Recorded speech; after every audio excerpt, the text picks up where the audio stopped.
All right, let's get into the measure by measure breakdown here. This Cumberland Gap as learned from Aaron Jonah Lewis. I'm going to cover most of his main approach to this tune and then a couple of the little variations he did in there. He plays with a lot of different variations, so I'm just capturing a few of them and I'm going to let you kind of take it from there. So measure number one is just the pickup note, and then so we'll do measure number one and measure two together.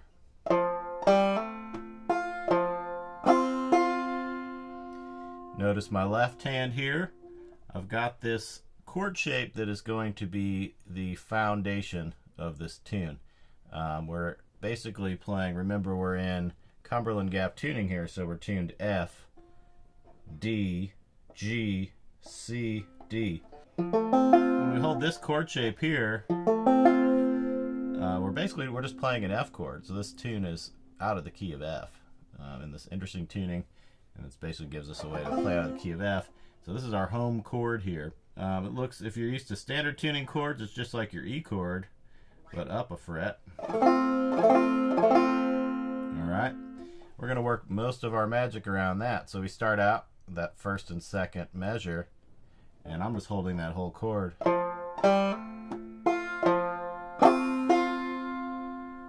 So we have that boom note at the end of the pickup measure. Then we have split boom, chicka, boom, chicka. With that phantom stroke in there.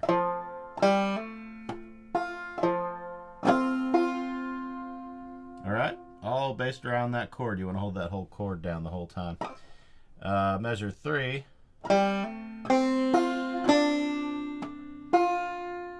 Similar ideas here with the right hand. We're weaving a few notes in here. We're splitting a boom here on the third string note. We're going to open that up and hammer it back onto the second fret. Boom. So we have boom, chicka.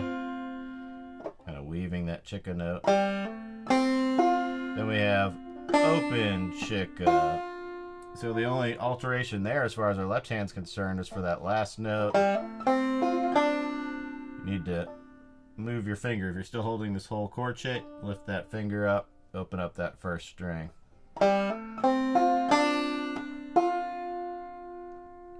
Fourth measure, still working around this shape.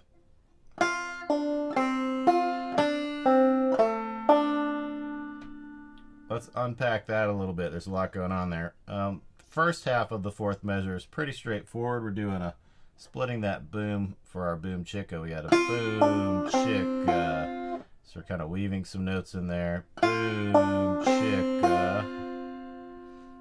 That's the first half of the measure. Second half, drop thumb and an alternate string pull off. So remember the last note of that measure, we are actually executing with our left hand, not our right hand. So second half of the measure, the last four notes there, we have finger, thumb, finger, alternate string finger.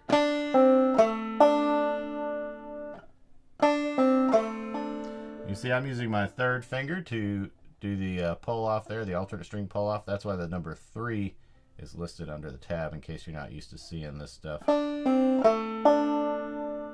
one more time on measure 4.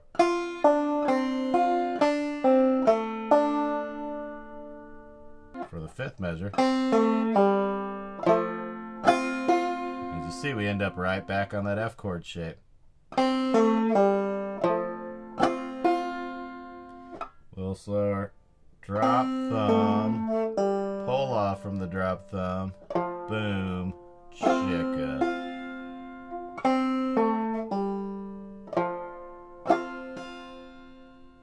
So I'll go ahead and let's back up and I'll play you that whole A part there, the whole verse part.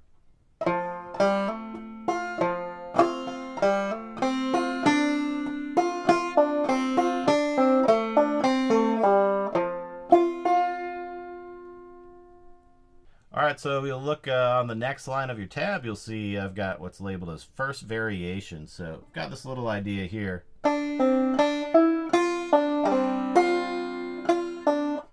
Alright, so let's play that, break it down, and then I'll show you how to put that into the tune.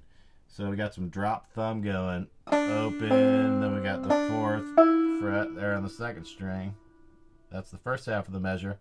Second half, pretty straightforward. Pull off chicka. So nice and slowly.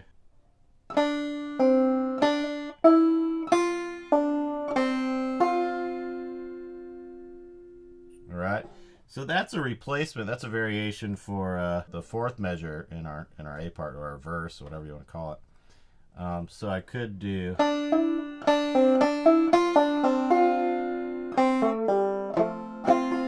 So see, if we replace that fourth measure in the A part, it would sound like this.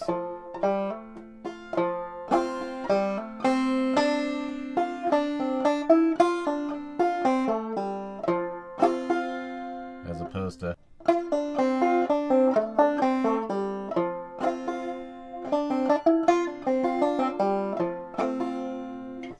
So just a slight variation, but that's the whole idea there. If you listen to Aaron's brief performance of this video in the 5-string mess around series, you'll see he's doing a lot of different variations. I didn't even capture all of them, but I wanted to capture a few of them just so you can get the feel for different ways you can mix up a basic melody or a basic accompaniment. Let's take a look at the second variation here to the A part or the verse, whatever you want to call it.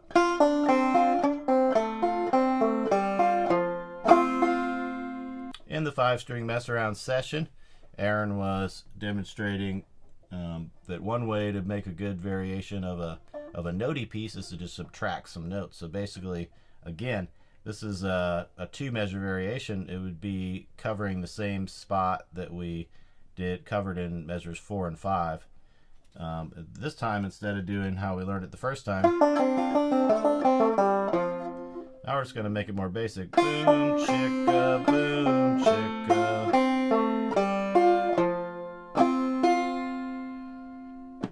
So we have measure 7 here. Boom, chicka. That's the first half of measure 7. Second half. Boom, chicka. See, I'm still working around this chord shape, holding down as many of those notes as I can while I do this. Measure 8. Just more standard here. Got a drop thumb, knock down, boom, chicka. Okay, so that second variation, measures 7 and 8.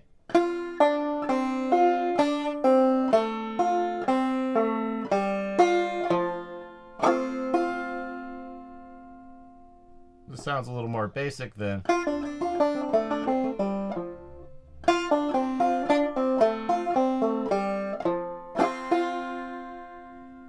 Let's move on to the B part. Here we got a lot of knockdown, and so right now we're on measure number 9, and we just have a lot of knockdown.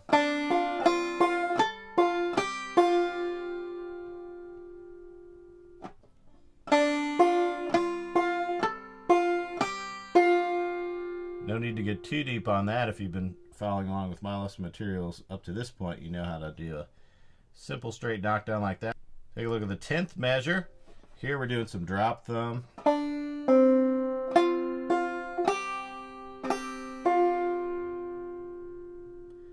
So we come out of that 9th measure, which was 10th measure.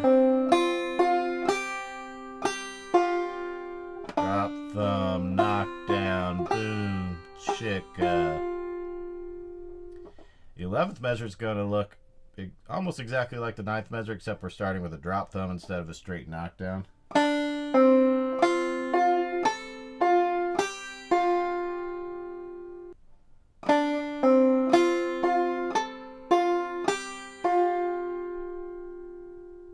Drop thumb, knockdown, knockdown, knockdown. Measure 12, we kind of resolve this B part here. Again, we start with the drop thumb.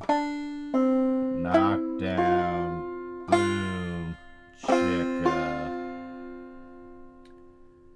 I usually just end like that with the second finger right there on the 3rd fret. But remember, I'm just playing a partial version there. Some people would probably end that by actually falling back into the chord shape. So you might change your left hand fingering and do something like this on that 12th measure. On that way we could fall back into the chord shape. It's up to you. I usually don't do that. Then I jump back into the chord shape when I go back into the A part. Alright, so let me play you the B part in its entirety, and then we'll look at the variation I've got for you.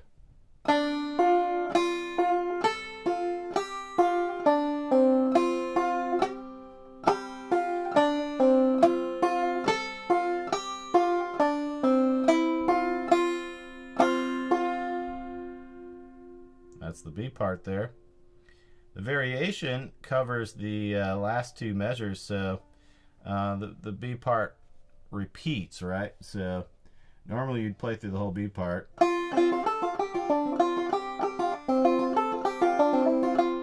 it again. Right?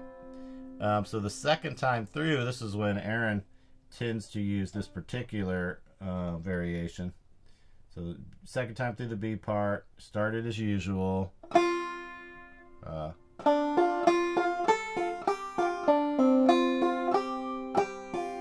Here's the variation.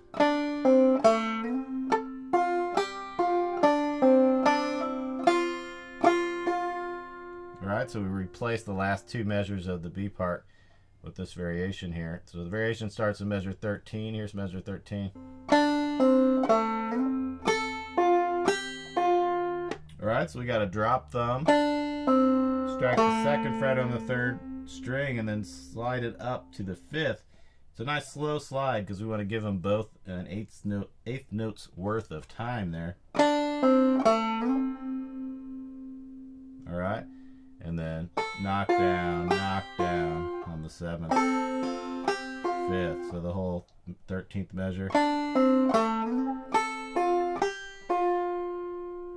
Probably want to pay attention to the fingering I'm using. It's probably the best option. It certainly is for me. First finger, pinky, second.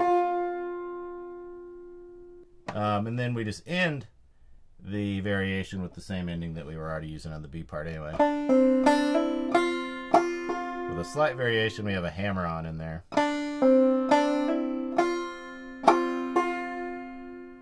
So that's measure 14 there.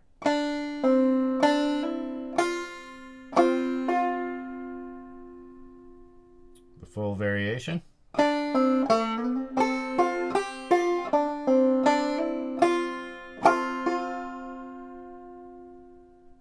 go ahead and play the whole thing just the way it's written in the tab, nice and slowly. I'll play through the A part twice, the B part twice. I may or may not throw a variation in there. We'll see what happens.